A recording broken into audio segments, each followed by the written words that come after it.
이게 원래 분위기. 네, 원래 이렇습니다. 반갑습니다. 김경수입니다. 네. 네.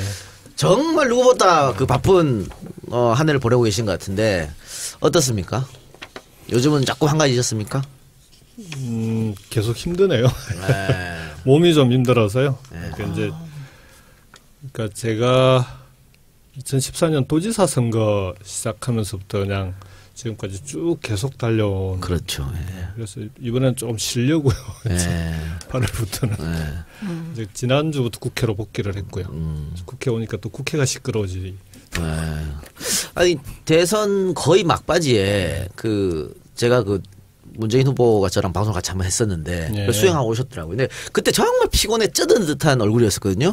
근데 이번에 뵈면은 좀 그런 게 없어질 것 같은데 지금도 여전히 피곤해 쩔어 있는 모습에서 제가 한번 여쭤봤어요. 오늘은 진짜 안타까운 게 예전에 숫이 많았는데 안타깝습니다. 뭐 숫은 별 차이가 없는데요. 이게 좀 사갔다는 얘기를 좀 듣고 그러니까 미소천사인데. 그래요.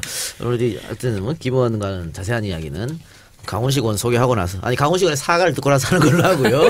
네, 강훈식 의원 나오셨습니다. 네, 안녕하십니까, 강훈식입니다. 네, 왜 또 이렇게 목소리를 이렇게 까실까? 아니 이제 정말 많은 분들한테 송구스럽고 죄송한 일을 제가 만들어서 먼저 오늘 방송 전에 사실은 페이스북에 입장을 한번 내긴 했습니다만 사실은 이번에 본회의 참석을 못했던 26명의 의원 중에 저도 들어가 있는 데다가 제가 가장 또 이름 때문에 가장 먼저 계속 나와서 많은 분들이 걱정하시고 또 어떻게 된 일이냐 물어보시고 또 항의도 하시고 이러셨습니다. 근데 일단 이유를 불문하고 모든 분들한테 죄송스럽다. 그리고 아무리 제가 개인적인 불가피한 일정이라고 하더라도 그런 설명은 구체하게 못 드리겠습니다. 그냥 제 자신을 반성하는 계기로 좀 삼고 그리고 앞으로 이런 일이 절대로 없도록 제 스스로를 다짐하겠습니다. 그리고 아울러서 이렇다고 해서 또 야당과의 관계에서 주눅들지 않는 모습으로 더 열심히 해서 김경수 의원이 원내대책위에서 저한테 그러더라고요. 더 열심히 해서 갚아. 이렇게 이야기를 하시더라고요. 그래서 더 열심히 해서 더 성실하게 임하도록 하겠습니다. 많은 분들한테 죄송스럽다는 말씀을 드리도록 하겠습니다. 죄송합니다. 말끔하고 깨끗한 사과였습니다. 강훈식 의원님하고는 같은 원내 부대표로 지금 활동을 하고 있는데요. 그러니까 강훈식 의원은 대변인 맡고 계시고 제가 이제 협치 부대표 같은 부대표로 이제 역할을 달리하고 있는데 사실은 근데 이번 과정에서는 조금 원내 대표단도 어찌 보면은 이게 26명 의원들이 기본적으로 지금의 상황을 좀 위중하게 좀 받아들이지 않았다는 데 대해서는 국민들의 비판으로부터 자유로울 수 없기는 한데 그 진행 상황을 보면은 대표단에서도 사실은 나가도 되는지를 물어보는 몇몇 의원들한테는 자유한국당이 들어오기로 국회의장이 중재해서 합의했으니 큰 문제 없을 거다라고 답변해 준 분들도 좀 있어요. 그래서 이거 좀 공동 책임이 좀 있습니다. 그래서 강훈식 의원한테는 처음에 첫 회의 왔을 때 하도 그냥 푹 깔아져 앉아 있길래 이건 어쨌든 대표단이 같이 극복해야 되는 문제이기도 하고 실제 성과도 꽤 있었거든요. 그래서 성과는 성과대로 잘못은 잘못대로 좀 분리해서 국민들한테 솔직하게 사과하고 더 열심히 하자 그런 취지의 말씀을 드린 적은 있습니다. 네, 국회의장이 또 직접 그렇게 얘기했기 때문에 그 말을 또 신뢰하지 않을 수 없었으니까 그런 관례상 이런 적이 없었어요. 그렇죠. 그런 점도 있을 것 같은데 어쨌든 우리 강 의원님께서는 그 정치권에 들어오고 나서 이렇게 욕을 얻어본 적은 처음이죠. 제가 실제로도 본회의 참석률이 100%였는데 한 번 빠진 걸 전 국민이 다 알게 됐어요. 그리고 진짜 기억 강. 네. 그래서 하여튼 그러면서 K에서 제일 앞에 나오는 거예요. 제일 앞에 나오기도 하고 원내 대변인이라는 타이틀까지 있으니까. 묶여가지고. 힘내세요. 죄송합니다. 열심히 하겠습니다. 오늘 방송부터 힘을 내시기 바랍니다. 자, 어렵게 우리 김경수 의원 모셨었는데 국정자문위 활동을 마치고 나서 내 대선이 이제 끝났다 이런 말씀을 하셨다고 하는데 어떤 의미입니까? 내 대선이 이제 끝났다? 그러니까 이번 대선은 저는 이제 원래 대통령님 청와대 가시고 초기에 그 인수위가 없기도 하고 그 다음에 청와대 비서실 아무도 없이 혼자 들어가신 거 아닙니까? 내부만 들어가셨는데 그래서 그 부분에 대해서만 그 청와대 비서실이 세팅될 때까지 도와드리면은 제 역할은 마무리된다라고 생각을 했었는데 또 국정기획자문위가 만들어지고 이제 거기서 같이 위원으로 활동을 하게 되는 바람에 국정기획자문위원회 활동이 마무리될 때까지 쭉 그 이후로도 좀 대선의 연장선상이었던 것 같아요. 우리가 대선 때 국민들께 공약했던 걸 앞으로 5개년 동안, 5년 동안 어떻게 하겠다라고 다시 정리해서 국민들에게 좀 보고도 하고 하는 그런 과정이었기 때문에 대선의 최종 마무리가 국정기획자문위에서 정리한 내용을 국민들에게 보고했던 대국민 보고회가 저는 좀 최종 마무리였던 것 같고요. 그래서 이제 그걸 마치고 국회로 오면서 이제서야 대선이 좀 마무리된 것 같다는 취지로 말씀을 드렸었는데 또 이게 표현을 보니까 내 대선은 이제 끝났다라고 해서 조금 자극적으로 원래 자극적으로 나가요. 사실은. 어쨌든 뭐 그것도 중요합니다만 이제 과제를 어떻게 실천하느냐 그것도 상당히 중요한 부분 아니겠습니까? 근데 그 시간을 좀 돌려보면요. 그 문재인 대통령이 그 대표를 관두고 그때부터 사실 굉장히 격동의 시간이었지 않습니까? 굉장히 어려운 시간을 보냈었는데 그때 항상 언론을 상대할 때 그 문재인 당시 대표도 아니죠. 후보도 아니었고 그 시절에 후보 전이었으니까 그때 당시 문재인을 대변할 수 있는 사람은 김경수였으니까 늘 이제 대변인 격 김경수 이렇게 해서 항상 나왔어요. 어떤 워딩인데 그때 너무 힘들었기 때문에 언론을 대하거나 시민들을 상대하거나 당원들을 대하거나 여러 가지 어려운 점이 많았을 것 같습니다. 당시에는.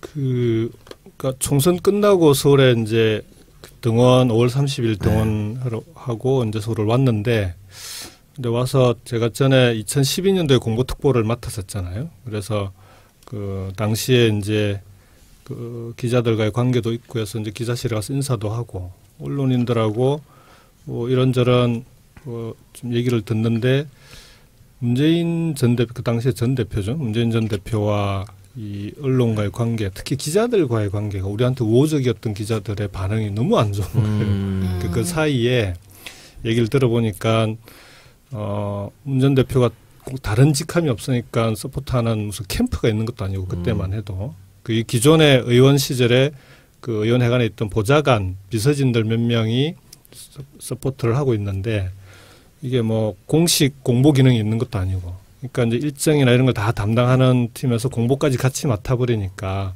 기자들에 대한 공보 활동 자체가 전혀 없었던 거예요. 그러면서 이제 워낙 관계들이 안 좋아져 있어서 이것부터 좀 풀어야 되겠다. 그래서 이제 그냥 자연스럽게 기자들하고 자주 만나고 문 전 대표의 뭐 이런저런 일정이나 이런 걸 전하고 하다 보니까 하려고 한 건 아닌데 그냥 언론에 소개하기 애매하니까 대변인 격이라고 그렇게 얘기가 됐던 것 같아요. 당시 그 문 전 대표가 상당히 여러 군데서 공격을 받았지 않습니까? 그걸 이제 해명하는 입장에 서 계셨을 텐데 나름 스트레스가 많았을 것 같아요.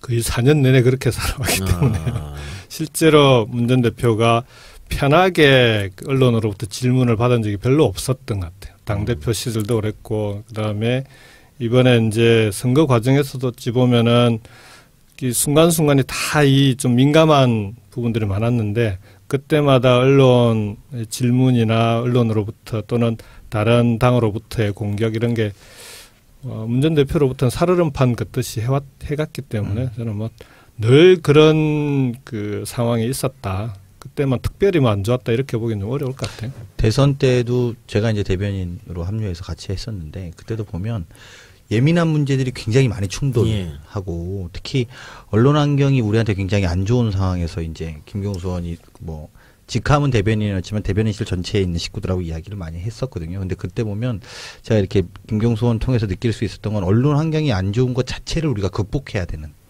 그러니까 그런 거에 대한 부담감이 되게 있더라고요. 가령 예를 들면 마지막 가면 종편들이 뭐 아시겠습니다만 굉장히 뭐 비협조적으로 아예 그냥 쫙 이렇게 해서 들어왔었거든요. 그래서 사실은 저도 그때 이제 뭐 방송에서 이제 나가서 이제 하고 이랬는데 너무 짜증이 나서 난 방송 안 나가겠다고 그랬어요.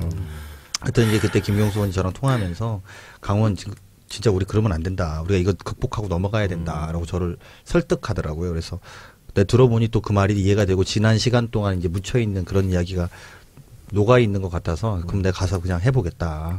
우리 가서 해보자 이렇게 했었죠. 방송 관련해서는 우리 최민희 선배님이 더 잘 아실 텐데 워낙 종편이나 상황이 안 좋으니까 그때만 하더라도 당에서 이거 왜 안 해주냐 처음에는 그렇게 푸념들을 하다가 이래가지고는 아무것도 안 바뀐다. 그래서 이제 제일 먼저 나서서 뭐라도 해보자라고 하셨던 몇 분 중에 한 분이 우리 최민희 선배님. 그래서 이제 조금이라도 그 언론과 관계가 있는 분들은 다 어떻게든 모아가지고 각자 언론사를 나눠서 맡기도 하고 그 다음에 패널로 적극적으로 나가서 그 대변할 수 있는 부분이 있으면 대변하기도 하고 그 역할을 최 선배님께서 적극적으로 많이 해주셨죠. 갑자기 말을 해야 되는. 근데 이제 그때 김경수 대변인이었죠. 그때 대변인하고 김현 의원하고 그다음에 배재정 의원하고 박광원 박광원 의원이 나중에는 이제 단장을 맡아주셨죠. 그래갖고 자원들을 다 모아서 이제 그 고등학교, 대학교 뭐 그다음에 지역 연구해갖고 언론을 다 나누어서 맡고 막 그랬거든요. 근데 지금 돌아보면 진짜 그랬잖아요. 종편 토론회를 한번 하고 나면 진짜 사골이 빠지는 진이 느낌이에요. 빠지지. 진이 빠지지. 왜냐하면 그 순간에 5대1이 되잖아요. 대체로. 맞아요. 그러면 그 5대1을 극복을 하고 내가 밀리면 판을 깨고 나와야 돼요. 왜 아니면 이제 이게 만약에 의제가 잘못 설정됐는데 그냥 나오면 사람들 머릿속에는 그 마지막 얘기가 남기 때문에 그러니까 이제 하기 싫다. 진짜 하기 싫다 이걸 100% 이해하죠. 그러니까 그런데 진짜 힘이 들더라고요. 네. 그러니까 하기 싫다고 안 나가면 어떻게 되냐 그러면 3대0, 4대0이 되는 거예요. 그렇죠. 아무도 변호해주지 않는 저쪽 판이 되는데 그래도 이제 꾸역꾸역 우리라도 나가자 해서 나가면 3대1, 4대1, 5대1로 이제 싸우는 거죠. 애쓰셨습니다, 다들. 예. 네, 아니 이동영 작가님이 근본 늘 애쓰셨어요. 오늘 이렇게 훈훈하게. 네, 저도 한 3등 공신 됩니다. 그 노 전 대통령 돌아가시고 나서 이제 김경수 의원께서 계속 이제 기매를 지키셨습니다. 그래서 뭐 국회의원도 물론 뭐 낙선하시고 도지사도 나가서 낙선하시고 했었습니다만 결국은 이제 당선이 되셨고요. 그 이후로 이제 정권도 교체해서 문재인 대통령이 당선이 됐습니다. 그리고 나서 얼마나 있다가 이제 노 대통령 8주기 추도식이 있었지 않습니까? 네. 정말 그 남다른 감회가 있었을 것 같아요. 어떠셨어요? 그러니까 추도식 전에 이제 이번 총선에서 이제 당선되고 나서 그 다음 날 바로 이제 새벽에 아침 일찍 봉화를 찾았는데요.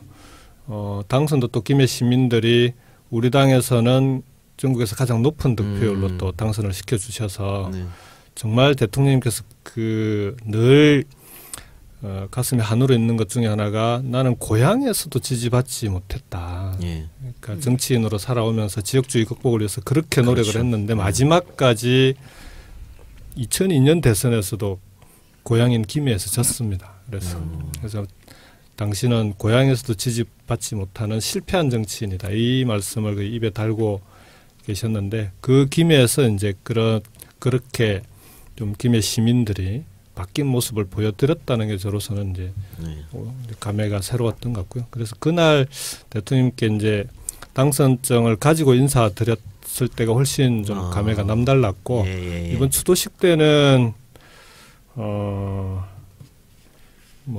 문재인 대통령께서 직접 참석을 하셨으니까 또 그때하고는 또 다른 좀 그런 감회가 있었죠. 특히 문재인 대통령님께서 근데 잘 정리를 좀 해주셨던 것 같아요. 우리가 앞으로 노무현 대통령을 전 대통령에 대해서 어떻게 이후에 이제 국민들과 함께 해야 되느냐 이런 점에서 국민 모두의 대통령, 전직 대통령들에 대해서 우리가 역사로서 받아들일 수 있는 그런 좀 그 관점에서 앞으로 좀 해나가자 이런 취지로 어쨌든 오늘만 참석하고 이후 추도식에는 참석하지 않겠다라고도 말씀을 하시고 그런 게 여러모로 좀 의미 있었던 것 같습니다.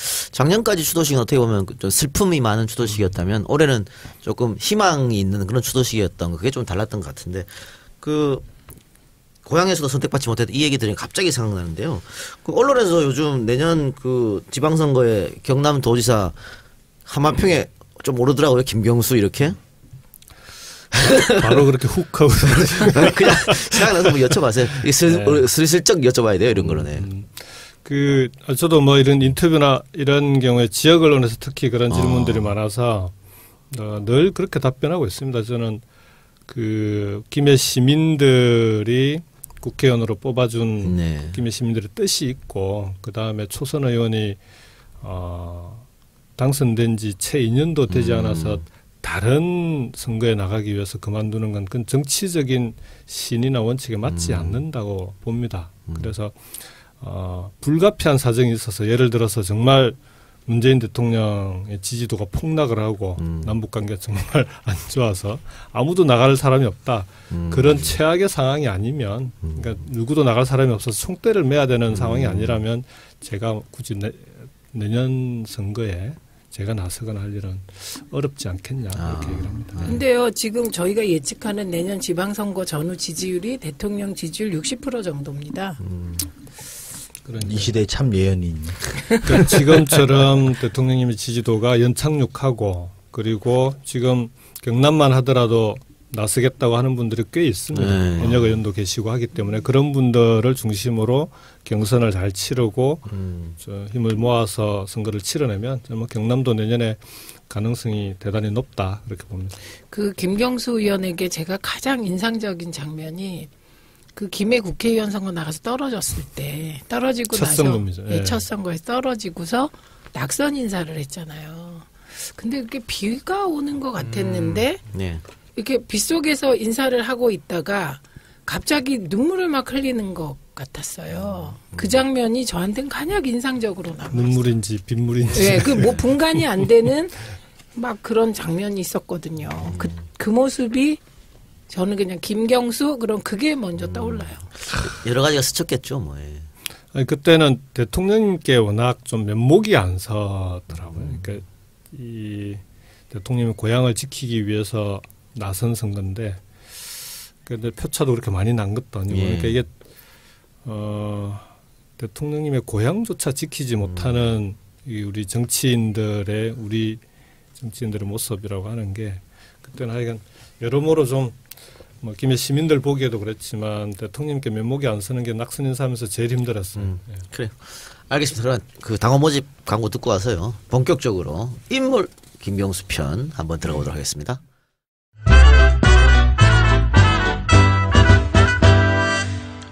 어서 와줘요. 세상을 바꾸는 강한 정당 더불어민주당의 당원이 되어주십시오. 정의가 강물처럼 흐르는 정의로운 사회, 모든 국민의 안전과 생명이 보호받을 수 있는 안전한 사회, 모든 국민이 서로 존중하면서 더불어 사는 사회, 새롭게 번영하는 나라, 평화로운 대한민국을 만드는데 뜻을 같이 하는 사람이라면 누구든지 당원이 될 수 있습니다. 당원 가입을 원하시는 분은 해당 지역 시도당으로 우편 또는 팩스로 입당 원서를 제출해 주시거나 온라인 www.더민주.kr로 언제든지 가입하실 수 있습니다. 네, 당원 모집 광고 듣고 왔고요. 그 이번 정부는 그 전 정부와 달리 인수위가 없었지 않습니까? 그래서 대통령이 당선되자마자 바로 직무를 수행했어야 되는데 그래서 아마 김경수 의원이 한동안은 청와대에 계속 있으면서 대통령을 보좌했었죠. 그날 이제 국회에서 취임 선서식 하시고 청와대로 들어가셨는데 같이 모시고 들어갔는데 정말 대통령님 네 분만 청와대에 들어가시고 아무도 대통령님과 함께 이랬던 사람 없는 상황이라 제가 그때 이제 수행단장 겸 대변인을 맡고 있었으니까요. 그래서 청와대에 그 대통령이 직접 임명한 비서진으로 사람들이 채워질 때까지는 당장 대통령님을 수행도 해야 되고 그 다음에 또 대통령께서 뭔가 발표를 하시면 그걸 기자들에게 전달도 해야 되는데 그 역할을 할 사람이 없는 거예요. 그래서 이제 일주일에서 한 열흘 정도 비서실에 이제 진용이 갖춰질 때까지 기본적인 진용이 갖춰질 때까지 청와대에서 그 부분을 도와드렸던 그 정도 기간이었습니다. 그 한 10년 만에 다시 청와대 가신 거 아니에요?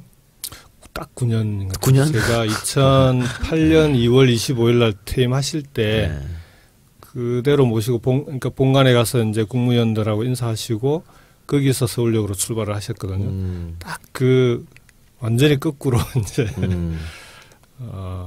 모시고 나왔던 그 길을 그대로 모시고 들어갔죠. 그날. 어떤 생각이 드셨어요?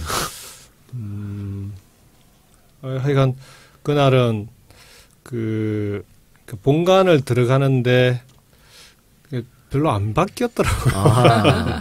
야, 세월은 흘렀는데 청와대는 별로 안 바뀌었구나. 근데 이제 막상 들어가신 다음에 일을 하려고 보니까 사람이 별로 없더라고요. 그래서 이제 이제부터가 또 새로운 시작이다 그런 느낌이 좀 들었죠.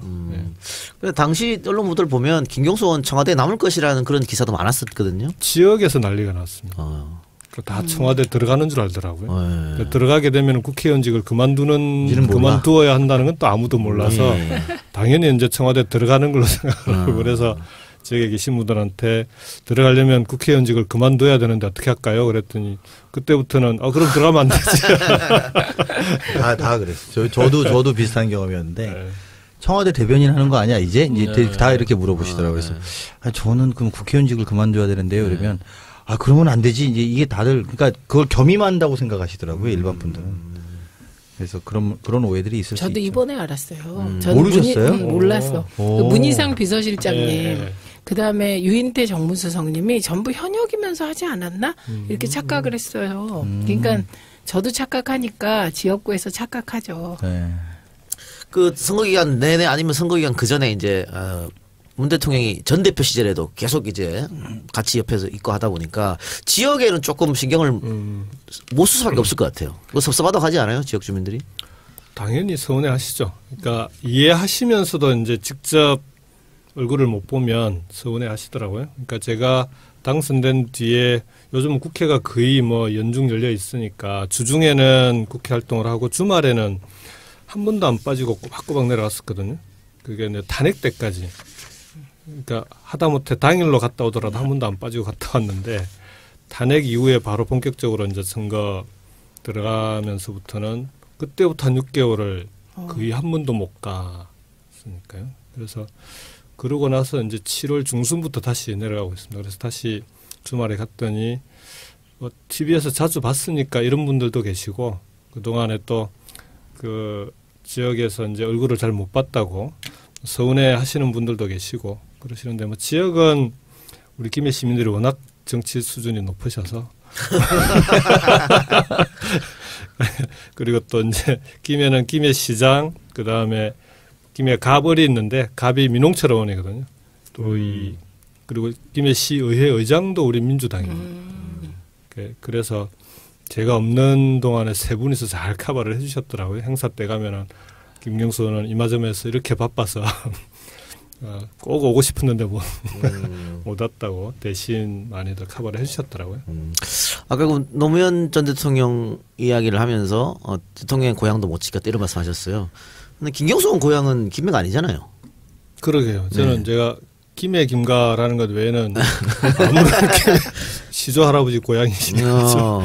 저는 경남 고성입니다. 고성이고 6학년 때 진주로 이제 전학을 가서 진주에서 초중고를 다 나왔고요. 그래서 이제 그 고성과 진주가 사실상 고향이다 이렇게 볼 수 있겠네요. 서부 경남이죠. 네. 근데 고성과 진주는 정말 지금의 자유한국당 텃밭 중에도 텃밭이네요. 서부 경남이 아직 좀 어려운 지역이죠.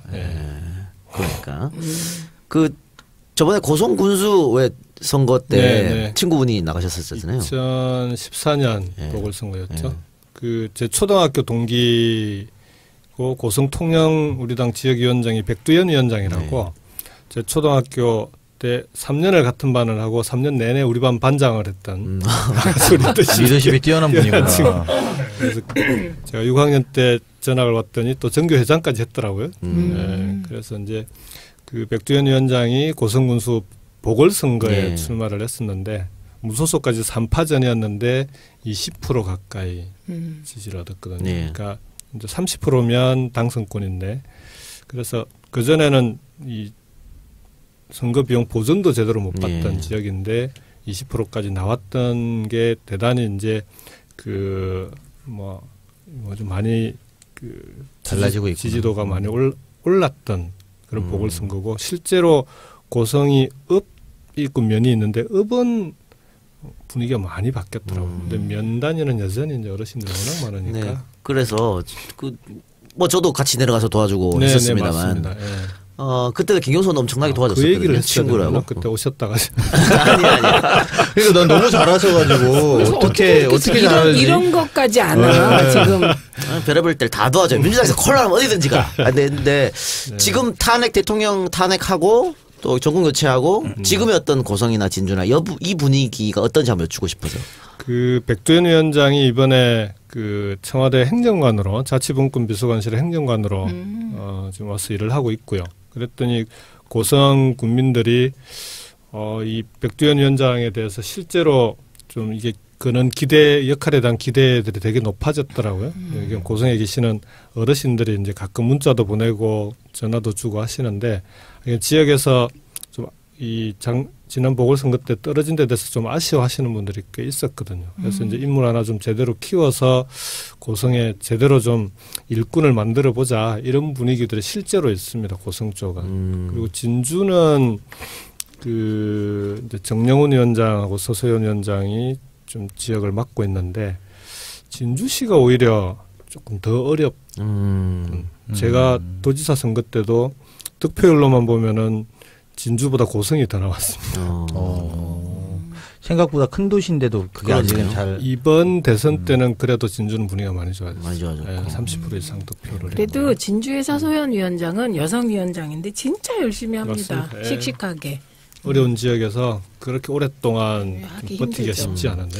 그래서 고성에서 태어나서 진주로 전학 가서 학교는 다 진주에서 나오시고 이제 대학교는 서울로 오셔서 정치를 해야겠다는 생각은 언제부터 하신 거예요? 제가 국회를 94년도에 92년에 대학을 졸업한 다음에 이 얘기를 해야 되나? 제가 그 신생 월간지 이제 선배들과 월간지를 창간하고 당시에 지방자치를 막 시작할 때잖아요. 그래서 지방자치 관련 월간지를 선배가 창간하길래 1년 정도 같이 기자 생활을 했었습니다. 이건 나 처음 들어요. 네, 근데 기자 생활을 했다고 하기엔 좀 민망해서. 이것도 기자 출신이잖아요. 저는 말지 1호 기자입니다. 그 월간지였는데 제가 이제 거기 있다가 94년도에 국회 국정감사가 있는데 신계륜 의원실이었어요. 국정감사 때 방에 보좌진들이 갑자기 빈 거예요. 많이 나가기도 하고. 그래서 이제 사람이 없으니까 와서 국감만 좀 도와달라고 그 방에 있는 보좌관에 학생운동할 때 같이 했던 선배인데 그래서 국감 한 달 도와주러 갔다가 그때부터 이제 의원회관 생활을 시작을 그러니까 신계륜 의원 보좌진이었네요. 그렇죠. 94년부터 조합이 뭐가 잘 안 되는데. 임채정 의원 보좌도 하셨죠. 그렇죠. 2000년에 이제 임채정 의원 보좌관을 하다가 국민의 정부 이제 2001년이죠. 2001년 9월달에 정무수석실 보좌관으로 청와대를 잠깐 들어갔었어요. 3개월 임채정 의원실에 있다가 9.11 테러 나던 날이었는데 그리고 보좌관으로 들어갔다가 3개월 만에 쫓겨나왔습니다. 쫓겨났어요? 신원조회가 통과가 안 되더라고요. 그 학생운동 경력 때문에? 아니요. 그때만 해도 이제 학생운동 경력은 신원조회에 아무 문제가 안 되던 시절이었는데 그래서 그 정무수석이 이제 경호실장한테 가서 3번을 담판을 했는데 마지막 담판을 할 때 이유가 뭐냐 그랬더니 제가 67년생인데 태어나기 전해에 제가 몰랐던 막내 외삼촌이 한 분 계셨더라고요. 그래서 철책선에서 중위로 장교로 근무를 하시다가 월북을 하셨어요. 월북 하셨구나. 근데 그 얘기, 전 전혀 몰랐죠. 근데 그 얘기를 들으니까, 우리 외가에, 하기가 좀, 뭔가 이상했던 게 다 이게, 풀려나가는 다 풀리더라고요. 왜냐하면은, 우리 외가에 이제 외삼촌들이 다 엘리트들인데, 전부 시골에서 가수원하고 농사 짓고 계시거든요. 연자제 사업도 못 하시고. 그게 이제 그 막내 외삼촌 때문이었더라고요. 그 다음에 제 동생이 제가 학생운동하는 것 때문에 열받아가지고 안기부에 한번 지원한 적이 있는데 떨어졌어. 2차까지 통과를 했는데 3차에서 이유 없이 또 떨어지더라고요. 그래서 저는 뭐 면접을 잘 못 봤나 보다 그랬는데 그것도 다 이제 이유가 다 설명되는 이렇게. 그게 2001년에 김대중 대통령 그렇죠. 하에서도 연좌제가 있었군요. 청와대는. 그때 정무수석이 유선호 인권 변호사 출신인 유선호 수석이었는데 3번째 담판하러 가시면서는 이번에도 경호실장이 안 된다고 하면 내일 아침에 대통령께 보고 드리겠다고 호기롭게 가시더니 다녀오셔서는 풀이 확 죽어서 이 연세 드신 경호실장이 후배들 때문에 한 번만 봐달라고 하는데 도저히 근데 그때 경호실장이 이제 군 출신이었는데 기무사에서 반대를 했답니다. 기무사에서 어떻게 월북한 장교 집안의 사람을 청와대에 들일 수 있냐 이게 이유였다. 아이고, 근데 나중에 그 경호실장이 알고 보니까 그 우리 제 아내 그러니까 제 처가에 조금 먼 친척 되시더라고요. 그런 게 있었군요. 네. 정말 이 얘기 처음. 그래서 그 2002년 대선 끝나고요. 네. 인수위 마치고 청와대로 다 들어갔잖아요. 네. 그때 이제 인수위 안에서 그때도 이제 신원조회가 있으니까 이제 초미의 관심사가 김경수 신원조회가 되거든요. 더군다나 제가 또 그때 맡았던 역할이 청와대 업무 인수인계를 맡아가지고 그 기획팀에 있으면서 그래서 경호실 사람들도 보고 청와대 비서실 사람들도 만나고 있는데 다들 민망이 아드만. 그렇지 아무래도. 그래서 그때 문희상 비서실장이 일괄 신원 보정하는 걸로 하고 그러고 들어왔습니다. 근데 이거 새누리당 사람들 귀에는 안 들어갔나 보네요. 막 공격했을 것 같은데 알았으면. 뭐 이게 뭐 공격할 거리가 되나요, 근데? 그 사람들은 이것저것 막 가져와서 그러니까 막 던지니까. 뭘 던질지 몰라. 네. 어쨌든 그렇게 해서 이제 정치계에 발을 들이게 된 거네요. 그렇죠. 재밌어요. 아주 흥미로워. 왜냐하면 김경수 의원하고 뭐 친문이잖아요. 그러니까 많이 보고 그냥 같이 그랬는데. 이런 거는 이렇게 세세하게 그렇죠. 얘기할 기회가 별로 없는 것 같아요. 뭐 저도 이런 얘기를 자주 하는 편은 아니에요. 좋은 자리예요. 그래서 이런 방송이 꼭 필요합니다. 네, 그 외삼촌 얘기도 했습니다만, 제가 듣자니 결혼할 때 아내분께서 정치 혹시 하면 결혼 안 하겠다 이런 얘기를 했다고. 제가 영원한 부부거든요. 그래서 영원한 부부인데. 아내는 전남 신안의 임자도라는 섬 고향이에요. 근데 그 임자도에 처에 백부 되시는 큰아버지 되시는 분이 농협조합장 선거를 한번 나갔던 모양입니다. 근데 이제 임자도 안에 다들 친인척 관계가 아닙니까? 큰 성이 두 성이 있는데 어떻게 그때 마침 이 큰아버지하고 저쪽에 이제 친척되는 다른 성의 한 분이 두 분이서 출마를 해가지고 선거를 치렀는데 끝나고 나서 원수지간이 된 거예요. 그래서 이제 그 조부 할아버지께서 앞으로 우리 집안에는 절대 선거를 나가면 안 된다라는 게 이제 그 유지처럼 그래서 처음에 결혼하는데 장인어른이 국회에 제가 일을 하고 있으니까 첫 상견례에서 첫 질문이 자네 출마할란가 이게 첫 질문이었어요. 뭐라고 답하셨어요? 전혀 생각이 없어요. 없다. 실제로 전혀 생각이 없었고요. 그때는 이제 정책 보좌 참모로서의 역할 이런 게 저한테 맞다고 생각했으니까 그랬는데 이제 그 청와대 들어왔을 때 대통령님께서 이제 한 서너 번 제가 진주니까 무조건 영남 출신만 보면 출마하라고. 대충도 왜 또 어려운 길 자꾸 가고. 서너 번 저한테 출마를 해보면 어떻겠냐고 권유를 하셨는데 마지막에 이제 제가 대통령님 제가 출마하려면은 이혼해야 된다. 그랬더니 그다음부터는 뭐 말씀이 없으시더라고요. 그럼 나중에 정말로 이제 출마를 결심하셨을 때 아내분이 흔쾌히 동의하셨나요? 오히려 그때는 아내가 먼저 그때가 이제 봉하마을에 있는 김해을 지역이었죠 그때. 거기 보궐선거가 있었어요. 제철국 의원이 이제 낙마하신 다음에 보궐선거를 치르는데 후보가 이제 우리 당에서는 뭐 이리저리 찾다가 그냥 저보고 무조건 나가야 된다 뭐 이런 분위기여서 연초부터 이제 4월이 재보선인데 그런 요청들이 있어서 원래 저는 이제 뭐 나갈 생각이 전혀 없고 그때 당시에 이제 어떻게 안 나가 보려고 한명숙 총리한테도 부탁을 해보고 그다음에 뭐 유시민 선배 문성근 선배 등등. 그러니까 안 나가기 위해서 부탁을. 그러니까 그분들이 나가시는 게 맞지 않냐고 생각한 그러니까 거죠. 본인이 안 나가기 위해서 다른 분을 나가라고 한 거잖아요. 네, 그러니까 출마를 좀 권유를 드렸는데 다들 네가 나가면 되지 이런 분위기인 거예요. 그렇죠. 그래서 근데 결국 그때 안 나갔죠. 국민참여당이 나갔죠. 그때 국민참여당 유시민 선배가 이봉수 특보라고 대통령님 농업특보 하셨던 그 지역의 토박이 출신이신데 그분을 후보로 내세워서 이제 출마를 하시길래 근데 그때부터 이제 우리 재단 회원들 사이에서 편이 갈려가지고 그 회원들 사이에서 막 험악하게 게시판에서 막 욕설이 오가고 이런 분위기라 시끄러웠죠. 이대로 가면은 대통령님 그 도와줬던 사람들이 우리들 간에서 이렇게 싸우고 하는 게 대통령께 누가 되겠더라고요. 그래서 그냥 당연히 그러면은 유시민 선배한테 그 한번 상의를 한번 했죠.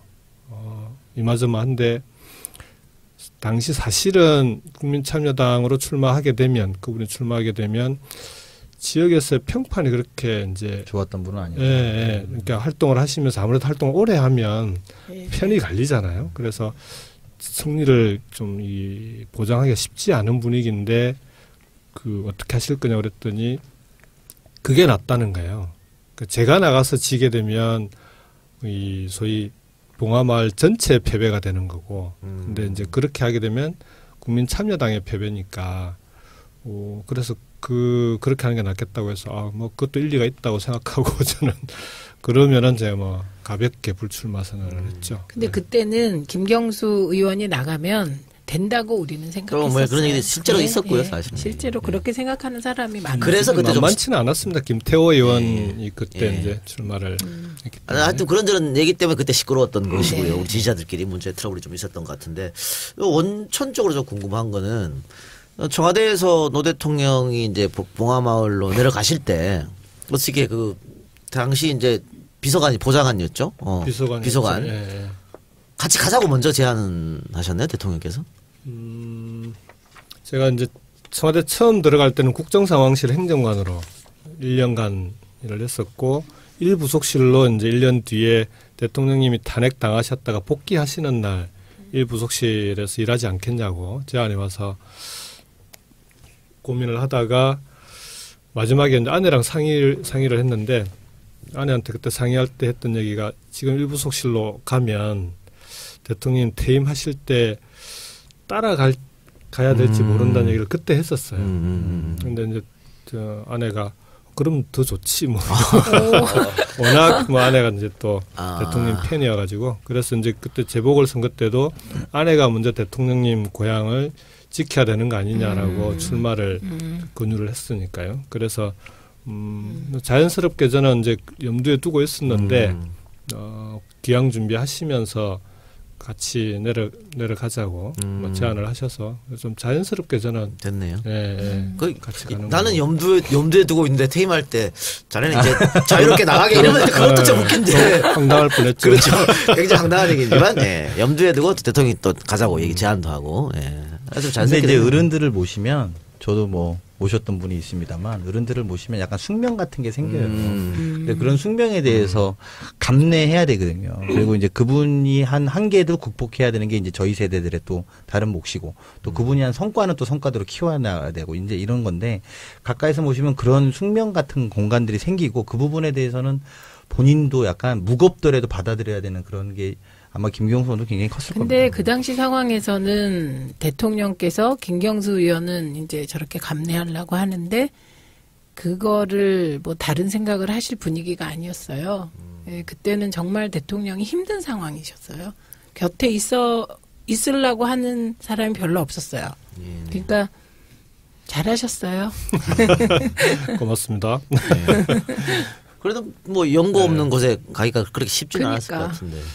저는 그래도 경남 출신이니까 뭐 김해가 처음 가는 곳이긴 하지만 괜찮았는데 저는 뭐 고마운 게 아내한테 고마운 게 그러니까 호남에서 살다가 서울에서 살았고 영남은 시집은 오긴 했지만 내려가서 살기에는 정말 아는 사람 한 명 없는 곳으로 내려가는 거 아닙니까? 근데 그걸 뭐 흔쾌히 받아들여준 게 고맙죠. 근데 아내분은 이게 고향이 신안군이라고요? 네. 신안군 원래 DJ의 고향이에요. 신안군 하이도입니까? 임자도에서 조금 더 가면 하이도이죠. 네. 우리가요 맨날 그 여성 의원들끼리 모이면 김경수는 진짜 아내 잘 얻었다고. 그러니까 그런 상황에서 좀 낯설고 그랬을 거 아니에요. DJ 고향에 태어나서 노무현 대통령 고향에 또 이렇게 살게 되고 참 희한한 인연이네요. 제가 뭐 늘 입에 달고 다니는 얘기 중에 하나가 민망하지만 처복이 좀 어머 팔불출이다. 어렵게 장가를 했기 때문에. 어머 오늘 김경수 팔불출이 제목이다. 근데 우리가 내려가면 물어보잖아요. 여기 이렇게 와서 사는 게 힘들지 않냐고. 힘들 것 같은데. 근데 한 번도 그런 거 없고, 재밌어요. 아니, 좋아요. 그러니까 말 그대로 완전 시골이잖아요. 아니, 그리고 얼굴이 그게 이렇게 가죽만 하는 게 아니라 진짜 얼굴이 좋아요. 김해를 시골이라고 하시면. 아니, 봉화마을. 봉화마을이 김해의 시골이 아니어도. 네, 봉화마을은 깡촌이죠. 깡촌이잖아요. 그러니까 듣고 계신 봉화마을 주민들께서 이동영 작가에게 회초리를 들어주시기 바랍니다. 참고로 김해시는 인구가 53만입니다. 예. 정말 많다. 국회의원 2명 뽑잖아요. 그래서. 근데 이제 봉화마을을 국민들이 워낙 많이 아시고 김해보다 봉화마을을 더 많이 아시니까 김해가 다 봉화마을 같은 줄 아셔요. 그러니까. 그렇진 않고. 봉화마을 착각해서 경북 봉화로 가시는 분도 많이 계신다. 많아요. 내비게이션을 찍을 때 봉화마을이라고 찍어서 글로 가시는 분들이 꽤 있다고. 그리고 김해 공항도 있습니다. 봉합니다. 아래 하점. 내려가셔서 그리고 나서 정말 매주 수많은 인파가 몰렸잖아요. 저는 예상 못 하셨을 것 같아요. 그렇죠. 그러니까 내려가실 때까지만 해도 내려가시는 이제 KTX로 내려가셨잖아요. KTX 안에서 기자들하고 간단하게 간담회 하실 때 하셨던 말씀 중에 내려가면 좀 고민이시라는 거예요. 그러니까 이제 봉화에 있으면 사람들이 안 와도 고민이고 사람들이 또 일이 넘어와서 번잡하게 해도 고민이고. 그러니까 그때 번잡하게는 참여정부 사람들이 이제 번질나게 왔다 갔다 하고 하면은 손님 맞이해야 되니까 그게 이제 내려가시면 이런저런 뭐 좀 구상들이 있는데 좀 번잡해도 고민 이 정도 표현이셨는데 이렇게 구름처럼 몰려올 거라고는 뭐 전혀 상상도 못했죠. 그때 당시로는 대통령에 대한 인식을 확 바꿔준 계기라서 국민들한테도 굉장히 신선한 충격이었고 그것이 이거 되게 신기하다 약간 이런 것도 굉장히 강했던 것 같아요. 그러니까 좋아하는 마음에다가 그런 것까지 하니까 연일 뭐 밖에 정말 매일 나오셔갖고 사람들 만나고 같이 산에 가고 뭐 이런 모습들이 충격적이었죠. 어떤 면에서 보면 신선한 충격. 제가 이제 깨알로 여기서 잊지 말아야 될 분을 또 얘기해야 되는데요. 그때 정권이 바뀌었는데 KBS 사장이 누구였냐? 정연주 사장이었습니다. 그래서 정연주 사장이 다큐 3일, 그 정연주 사장 체제에서 다큐 3일을 했는데 초기에 이제 대통령 할아버지 나오세요. 그 단계에서 이제 김선주 선배 한겨레 그 칼럼도 쓰시고 그랬잖아요. 그런데 다큐 3일을 통해서 그 퇴임한 대통령의 아름다운 모습이 진짜 아름답게 그려졌습니다. 그 이후로 이제 폭발한 거죠. 근데 대통령은 어떤 생각이 있을게 많은 손님들이 오면은 기쁘기도 하고 부담되기도 하고 그럴 것 같았는데 되게 미안해하셨죠. 그러니까 그렇게 많이 오실 줄을 몰랐고 그다음에 고향에 가시면 하시고 싶었던 게 이제 정말 찢어지게 가난한 농촌 마을의 좀 대명사 봉화마을이. 그러니까 지나가던 까마귀도 이제 울고 지나간 먹을 게 없어서 울고 지나간다고 뭐 동네 사람들이 얘기할 정도로 그런 동네였는데 직접 내려가셔서 이 농촌 마을을 좀 새롭게 한번 그러니까 살기 좋은 아름다운 농촌 만들기 이런 걸 좀 모델 같은 걸 만들어 보고 싶어 하셨어요. 친환경 농사도 하고 하시면서. 그리고 또 하나는 이 도서관 같은 걸 하나 만들어서 아이들한테 민주주의 교육 이런 걸 좀 좀 본인이 직접 그래서 어릴 때부터 그런 걸 좀 보고 배울 수 있도록. 그러니까 본인이 봉화로 가시는 것 자체가 그렇게 표현하시더만요. 전직 대통령도 또 하나의 권력인데 권력이 나하고 그렇게 멀리 있지 않다라는 걸 보여주는 것만으로도 그게 민주주의 교육 아니겠냐. 그러니까 언제든지 보고 싶으면 찾아가서 볼 수 있는 사람인 거죠. 대통령이라는 사람이 멀리 그냥 청와대 구중궁궐에 구중궁궐에 있고 퇴임해도 보기 힘든 사람이 아니고 언제든지 보고 싶으면 찾아가서 볼 수 있는 사람 그게 권력이다. 그런 걸 해보고 싶어 하셨던. 근데요. 그래서 기억나는 게 장군차를 키웠잖아요. 그래갖고 봉화 가면 우두치 뿌리고 일을 해야 되는 거야. 그래갖고 그 초기에 처음에 장군차 밭 시작할 때 우리는 대통령 뵈러 간 건데. 일 시켰어요? 일을 그냥 하루 종일 하니까 대통령께서 나오신 거예요. 노동 무임금에 일 안 하면 네. 안 보여준다. 그런 거였어요. 진짜로. 네, 그래갖고 빨리 정비는 됐죠. 네. 장군차라고 하는 게 이제 김해 지역에 나는 특산 녹차인데 네. 우리나라 녹차가 다 중국에서 전래돼 온 거예요. 근데 이 장군차는 김수로 왕의 왕비가 인도에서 왔잖아요. 예. 그래서 인도 지방에서 남방에서 온 녹차여가지고 다른 차보다 잎이 좀 넓은 녹차입니다. 그래서 장군차라고. 그게 이제 차나무가 불에 강해요. 그래서 이제 대통령님 마을 그 봉화 마을과 뒤에 산이 있으니까 그 산하고 마을 사이에 차밭을 가꾸면 그 자체로도 사람들이 오면은 차를 따고 예. 듣고 만드는 체험도 할 수 있고 그다음에 마을로 보자면 산불이 나도 그 방화림의 역할도 해주고 뭐 그렇게들 그렇게 설명을 해주시더라고요. 그래서. 알겠습니다. 그러면은 1부는 여기까지만 듣죠. 듣고 계속 얘기하고 싶어. 대선도 이야기해야 되는데 아니 그냥 그러니까 팔부작이 맞아. 시간이 훅 가버렸죠. 네, 재밌어요. 네, 나머지 얘기 내일 듣는데 사실 지금 1부에서 한 질문은 미리 드린 질문지께 하나도 없습니다. 그냥 막 던진 건데 아주 대답을 잘해주셨고요. 미리 드린 질문지 그거는 2부에서 조금 하도록 하겠습니다. 이대로 질문을 하긴 하는 겁니다. 몇 가지 해드리겠습니다. 이왕 준비해 오신 거니까. 말씀 역시 너무 잘하시는 말씀. 차분하게. 예. 이게 원래 분위기. 예, 원래 이렇습니다. 반갑습니다. 김영수입니다. 네. 네. 정말 누구보다 그 바쁜 한 해를 보내고 계신 것 같은데 어떻습니까? 요즘은 자꾸 한가해지셨습니까? 계속 힘드네요. 몸이 좀 힘들어서요. 그러니까 제가 2014년 도지사 선거 시작하면서부터 그냥 지금까지 쭉 계속 달려온. 그렇죠. 예. 그래서 이번엔 좀 쉬려고요. 8월부터는. 이제 지난주부터 국회로 복귀를 했고요. 국회 오니까 또 국회가 시끄러워지지. 아니 대선 거의 막바지에 제가 문재인 후보가 저랑 방송 같이 한번 했었는데 수행하고 오셨더라고요. 근데 그때 정말 피곤해 쩌든 듯한 얼굴이었었거든요. 근데 이번에 뵈면은 좀 그런 게 없어질 것 같은데 지금도 여전히 피곤해 쩔어 있는 모습에서 제가 한번 여쭤봤어요. 오늘은 진짜 안타까운 게 예전에 숱이 많았는데 안타깝습니다. 뭐 숱은 별 차이가 없는데요. 이게 좀 사갔다는 얘기를 좀 듣고 그러니까 미소천사인데. 그래요. 오늘 하여튼 김의원과는 자세한 이야기는 강훈식 의원 소개하고 나서 강훈식 의원의 사과를 듣고 나서 하는 걸로 하고요.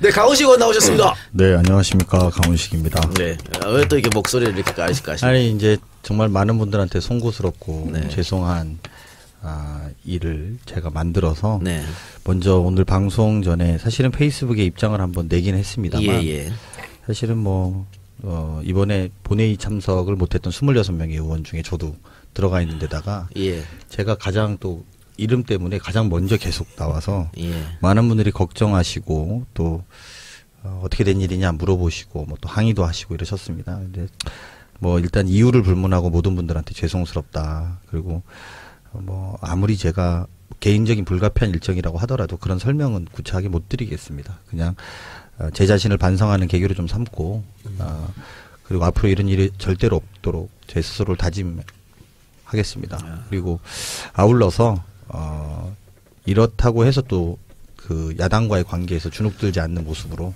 더 열심히 해서 김경수 의원이 원내대책위에서 저한테 그러더라고요. 더 열심히 해서 갚아. 이렇게 이야기를 하시더라고요. 그래서 더 열심히 해서 더 성실하게 임하도록 하겠습니다. 많은 분들한테 죄송스럽다는 말씀을 드리도록 하겠습니다. 죄송합니다. 말끔하고 깨끗한 사과였습니다. 강훈식 의원님하고는 같은 원내 부대표로 지금 활동을 하고 있는데요. 그러니까 강훈식 의원은 대변인 맡고 계시고 제가 이제 협치 부대표 같은 부대표로 이제 역할을 달리하고 있는데 사실은 근데 이번 과정에서는 조금 원내 대표단도 어찌 보면은 이게 26명 의원들이 기본적으로 지금의 상황을 좀 위중하게 좀 받아들이지 않았다는 데 대해서는 국민들의 비판으로부터 자유로울 수 없기는 한데 그 진행 상황을 보면은 대표단에서도 사실은 나가도 되는지를 물어보는 몇몇 의원들한테는 자유한국당이 들어오기로 국회의장이 중재해서 합의했으니 큰 문제 없을 거다라고 답변해 준 분들도 좀 있어요. 예. 그래서 이거 뭐 좀 공동 책임 좀 있습니다. 그래서 강훈식 의원한테는 처음에 첫 회의 왔을 때 하도 그냥 푹 깔아져 앉아 있길래 이건 뭐 어쨌든 대표단이 같이 극복해야 되는 문제이기도 하고 실제 성과도 꽤 있었거든요. 그래서 성과는 성과대로 잘못은 잘못대로 좀 분리해서 국민들한테 솔직하게 사과하고 더 열심히 하자 그런 취지의 말씀을 드린 적은 있습니다. 네, 국회의장이 또 직접 그렇게 얘기했기 때문에 그 말을 또 신뢰하지 않을 수 없었으니까 그런 관례상 이런 적이 없었어요. 그렇죠. 그런 점도 있을 것 같은데 어쨌든 우리 강 의원님께서는 그 정치권에 들어오고 나서 이렇게 욕을 얻어본 적은 처음이죠. 제가 실제로도 본회의 참석률이 100%였는데 한 번 빠진 걸 전 국민이 다 알게 됐어요. 그리고 진짜 기억 강. 네. 그래서 하여튼 뭐 그러면서 K에서 제일 앞에 나오는 거예요. 제일 앞에 나오기도 하고 원내 대변인이라는 타이틀까지 있으니까. 묶어가지고. 힘내세요. 죄송합니다. 열심히 하겠습니다. 네. 오늘 방송부터 힘을 내시기 바랍니다. 네. 자, 어렵게 우리 김경수 의원 모셨었는데 국정자문위 활동을 마치고 나서 내 대선이 이제 끝났다 이런 말씀을 하셨다고 하는데 어떤 의미입니까? 내 대선이 이제 끝났다? 그러니까 이번 대선은 저는 이제 원래 대통령님 청와대 가시고 초기에 그 인수위가 없기도 하고 그 다음에 청와대 비서실에 아무도 없이 혼자 들어가신 거 아닙니까? 내외부만 들어가셨는데 그래서 그 부분에 대해서만 그 청와대 비서실이 세팅될 때까지 도와드리면은 제 역할은 마무리된다라고 생각을 했었는데 또 국정기획자문위가 만들어지고 이제 거기서 같이 위원으로 활동을 하게 되는 바람에 국정기획자문위원회 활동이 마무리될 때까지 쭉 그 이후로도 좀 대선의 연장선상이었던 것 같아요. 우리가 대선 때 국민들께 공약했던 걸 앞으로 5개년 동안, 5년 동안 어떻게 하겠다라고 다시 정리해서 국민들에게 좀 보고도 하고 하는 그런 과정이었기 때문에 대선의 최종 마무리가 국정기획자문위에서 정리한 내용을 국민들에게 보고했던 대국민 보고회가 저는 좀 최종 마무리였던 것 같고요. 그래서 이제 그걸 마치고 국회로 오면서 이제서야 대선이 좀 마무리된 것 같다는 취지로 말씀을 드렸었는데 또 이게 표현을 보니까 내 대선은 이제 끝났다라고 해서 조금 자극적으로 원래 자극적으로 나가요 사실은. 어쨌든 뭐 그것도 중요합니다만 이제 과제를 어떻게 실천하느냐 그것도 상당히 중요한 부분 아니겠습니까? 근데 그 시간을 좀 돌려보면요. 그 문재인 대통령이 그 대표를 관두고 그때부터 사실 굉장히 격동의 시간이었지 않습니까? 굉장히 어려운 시간을 보냈었는데 그때 항상 언론을 상대할 때 그 문재인 당시 대표도 아니죠. 후보도 아니었고 그 시절에 후보 전이었으니까 그때 당시 문재인을 대변할 수 있는 사람은 김경수였으니까 늘 이제 대변인 격 김경수 이렇게 해서 항상 나왔어요. 어떤 워딩인데 그때 너무 힘들었기 때문에 언론을 대하거나 시민들을 상대하거나 당원들을 대하거나 여러 가지 어려운 점이 많았을 것 같습니다. 당시에는. 그러니까 총선 끝나고 서울에 이제 등원 5월 30일 등원하고 이제 서울을 왔는데 근데 와서 제가 전에 2012년도에 공보특보를 맡았었잖아요. 그래서 그 당시에 이제 그 기자들과의 관계도 있고 맡기도 하고 그 다음에 패널로 적극적으로 나가서 그 대변할 수 있는 부분이 있으면 대변하기도 하고 그 역할을 최 선배님께서 적극적으로 많이 해주셨죠. 갑자기 말을 해야 되는.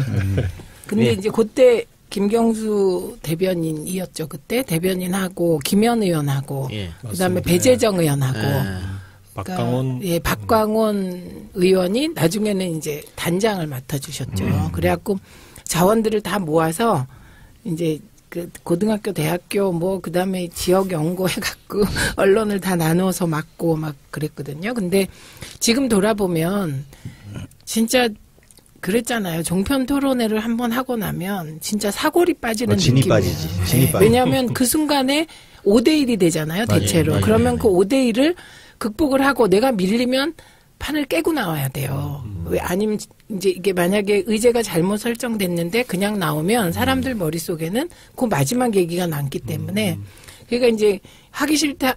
진짜 하기 싫다 이걸 100% 이해하죠. 그러니까 그런데 진짜 힘이 들더라고요. 그러니까 하기 싫다고 안 나가면 어떻게 되냐 그러면 3대0, 4대0이 되는 거예요. 그렇죠. 아무도 변호해주지 않는 저쪽 판이 되는데 그래도 이제 꾸역꾸역 우리라도 나가자 해서 나가면 3대1, 4대1, 5대1로 이제 싸우는 거죠. 애쓰셨습니다, 다들. 예. 네, 아니 이동영 작가님이 근본 늘 애쓰셨어요. 오늘 이렇게 훈훈하게. 네, 저도 한 3등 공신 됩니다. 노 전 대통령 돌아가시고 나서 이제 김경수 의원께서 계속 이제 김해를 지키셨습니다. 그래서 뭐 국회의원도 물론 뭐 낙선하시고 도지사도 나가서 낙선하시고 했었습니다만 결국은 이제 당선이 되셨고요. 그 이후로 이제 정권도 교체해서 문재인 대통령이 당선이 됐습니다. 그리고 나서 얼마나 있다가 이제 노 대통령 8주기 추도식이 있었지 않습니까? 네. 정말 그 남다른 감회가 있었을 것 같아요. 어떠셨어요? 그러니까 추도식 전에 이제 이번 총선에서 이제 당선되고 나서 그 다음날 바로 이제 새벽에 아침 일찍 봉화를 찾았는데요. 당선도 또 김해 시민들이 우리 당에서는 전국에서 가장 높은 득표율로 또 당선을 시켜주셔서 정말 대통령님께서 늘 가슴에 한으로 있는 것 중에 하나가 나는 고향에서도 지지받지 못했다. 그러니까 정치인으로 살아오면서 지역주의 극복을 위해서 그렇게 노력을 했는데 마지막까지 2002년 대선에서도 고향인 김해에서 졌습니다. 그래서 당신은 고향에서도 지지받지 못하는 실패한 정치인이다. 이 말씀을 그 입에 달고 계셨는데 그 김해에서 이제 그렇게 좀 김해 시민들이 바뀐 모습을 보여드렸다는 게 저로서는 이제 감회가 새로웠던 것 같고요. 그래서 그날 대통령님께 이제 당선증을 가지고 인사드렸을 때가 훨씬 좀 감회가 남달랐고 이번 추도식 때는 뭐 문재인 대통령께서 직접 참석을 하셨으니까 또 그때하고는 또 다른 좀 그런 감회가 있었죠. 특히 그래서 이제 기자실에 가서 인사도 하고 언론인들하고 뭐 이런저런 좀 얘기를 듣는데 문재인 전 대표 그 당시에 전 대표죠. 문재인 전 대표와 이 언론과의 관계, 특히 기자들과의 관계가 우리한테 우호적이었던 기자들의 반응이 너무 안 좋은 거예요. 그 사이에 얘기를 들어보니까 문 전 대표가 꼭 다른 직함이 없으니까 서포트하는 무슨 캠프가 있는 것도 아니고 그때만 해도 그 기존의 의원 시절에 그 의원회관에 있던 보좌관 비서진들 몇 명이 서포트를 하고 있는데 이게 뭐 공식 공보 기능이 있는 것도 아니고 그러니까 이제 일정이나 이런 걸 다 담당하는 팀에서 공보까지 같이 맡아버리니까 기자들에 대한 공보 활동 자체가 전혀 없었던 거예요. 그러면서 이제 워낙 관계들이 안 좋아져 있어서 이것부터 좀 풀어야 되겠다. 그래서 이제 그냥 자연스럽게 기자들하고 자주 만나고 문 전 대표의 뭐 이런저런 일정이나 이런 걸 전하고 하다 보니까 하려고 한 건 아닌데 그냥 언론에 소개하기 애매하니까 대변인 격이라고 그렇게 얘기가 됐던 것 같아요. 당시 그 문 전 대표가 상당히 여러 군데서 공격을 받았지 않습니까? 근데 그걸 이제 해명하는 입장에 서 계셨을 텐데 나름 스트레스가 많았을 것 같아요. 거의 4년 내내 그렇게 살아왔기 때문에 실제로 문 전 대표가 편하게 언론으로부터 질문을 받은 적이 별로 없었던 것 같아요. 당대표 시절도 그랬고 그다음에 이번에 이제 선거 과정에서도 어찌 보면은 이 순간순간이 다 이 좀 민감한 부분들이 많았는데 그때마다 언론 질문이나 언론으로부터 또는 다른 당으로부터의 공격 이런 게 문 전 대표로부터는 살얼음판 긋듯이 해갔기 때문에 저는 뭐 늘 그런 그 상황이 있었다. 그때만 특별히 뭐 안 좋았다 이렇게 보기는 좀 어려울 것 같아요. 대선 때도 제가 이제 대변인으로 합류해서 같이 했었는데 그때도 보면 예민한 문제들이 굉장히 많이 충돌하고 특히 언론 환경이 우리한테 굉장히 안 좋은 상황에서 이제 김경수 의원이 뭐 직함은 대변인이었지만 대변인실 전체에 있는 식구들하고 이야기를 많이 했었거든요. 근데 그때 보면 제가 이렇게 김경수 의원 통해서 느낄 수 있었던 건 언론 환경이 안 좋은 것 자체를 우리가 극복해야 되는 그러니까 그런 거에 대한 부담감이 되게 있더라고요. 그래서 가령 예를 들면 마지막 가면 종편들이 뭐 아시겠습니다만 굉장히 뭐 비협조적으로 아예 그냥 쫙 이렇게 해서 들어왔었거든요. 그래서 사실은 저도 그때 이제 뭐 방송에서 이제 나가서 이제 하고 이랬는데 너무 짜증이 나서 난 방송 안 나가겠다고 그랬어요. 하여튼 이제 그때 김경수 의원이 저랑 통화하면서 강원 진짜 우리 그러면 안 된다. 우리가 이거 극복하고 넘어가야 된다라고 저를 설득하더라고요. 그래서 내가 들어보니 또 그 말이 이해가 되고 지난 시간 동안 이제 묻혀 있는 그런 이야기가 녹아 있는 것 같아서 그럼 내가 가서 그냥 해보겠다. 우리 가서 해보자 이렇게 했었죠. 방송 관련해서는 우리 최민희 선배님이 더 잘 아실 텐데 워낙 종편이나 상황이 안 좋으니까 그때만 하더라도 당에서 이거 왜 안 해주냐 처음에는 그렇게 푸념들을 하다가 이래가지고는 아무것도 안 바뀐다. 그래서 이제 제일 먼저 나서서 뭐라도 해보자라고 하셨던 몇 분 중에 한 분이 우리 최민희 선배님. 그래서 이제 조금이라도 그 언론과 관계가 있는 분들은 다 어떻게든 모아가지고 각자 언론사를 나눠서 문재인 대통령님께서 근데 잘 정리를 좀 해주셨던 것 같아요. 우리가 앞으로 노무현 대통령을 전 대통령에 대해서 어떻게 이걸 이후에 이제 그 국민들과 함께 해야 되느냐 이런 점에서 국민 모두의 대통령 전직 대통령들에 대해서 우리 역사로서 받아들일 수 있는 그런 좀 그 관점에서 앞으로 좀 해나가자 이런 취지로 어쨌든 오늘만 참석하고 이후 추도식에는 참석하지 않겠다라고도 말씀을 하시고 그런 게 여러모로 좀 의미 있었던 것 같습니다. 작년까지 추도식은 어떻게 보면 좀 슬픔이 많은 추도식이었다면 올해는 조금 희망이 있는 그런 추도식이었던 거 그게 좀 달랐던 것 같은데 그 고향에서도 선택받지 못했던 이 얘기 들으니 갑자기 생각나는데요. 그 언론에서 요즘 내년 그 지방선거에 경남도지사 하마평에 좀 오르더라고요. 김경수 이렇게. 바로 그렇게 훅 하고 그냥 생각나서 뭐 여쭤봐세요. 슬슬쩍 여쭤봐야 돼요. 이런 거는. 그 저도 뭐 이런 인터뷰나 이런 경우에 지역 언론에서 특히 그런 질문들이 많아서 늘 그렇게 답변하고 있습니다. 저는 그 김해 시민들이 국회의원으로 뽑아준 김해 시민들의 뜻이 있고 그 다음에 초선 의원이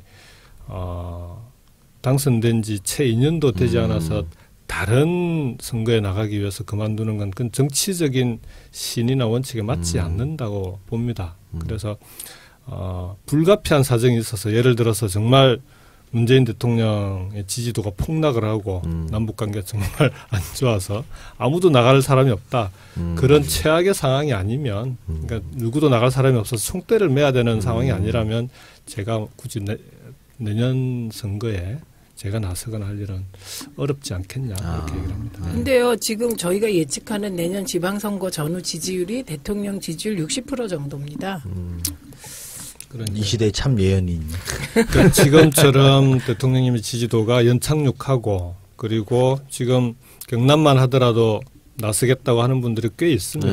현역 의원도 계시고 하기 때문에 그런 분들을 중심으로 경선을 잘 치르고 힘을 모아서 선거를 치러내면 뭐 경남도 내년에 가능성이 대단히 높다 그렇게 봅니다.